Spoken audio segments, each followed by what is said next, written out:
ان کی لاشیں میرے نبی نے کنویں کے اندر لٹکا دی تھی، 3 دن تک یہ لٹکی رہیں، اور اس کے بعد حضور علیہ السلام کنویں کے منڈیر پہ آئی اور فرمایا او عتبہ، او شیبہ، او ابو جہل، اب آگے جا کے تم نے دیکھ لیا ہے کہ جو وعدہ اللہ نے ہمارے ساتھ کیا تھا وہ تو پورا ہو گیا تھا، جیڑا تواڈے نال آئی وہ بھی پورا ہویا یا کوئی نہیں؟ تو اللہ کے نبی کس سے باتیں کر رہے ہیں؟ شاباش، مردے ہیں، مر چکے ہیں، ختم ہو چکے ہیں، لیکن یہ بھی ہمارے نبی کا معجزہ کہ اللہ پاک نے وہ باتیں ان کو سنوا دی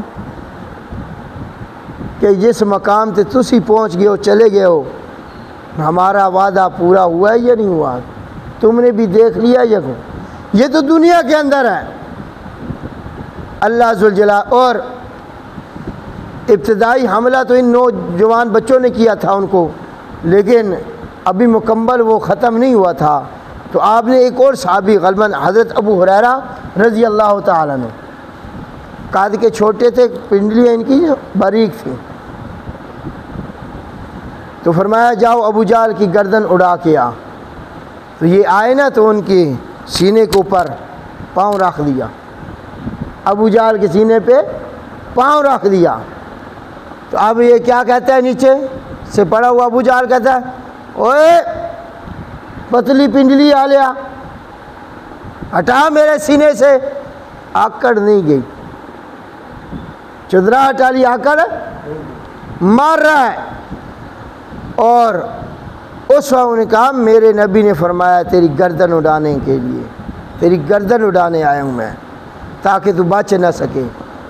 تو ابو جہل کہتا ہے اچھا میری ایک بات اپنے نبی سے کہہ دینا۔ کیا بات ہے بھائی؟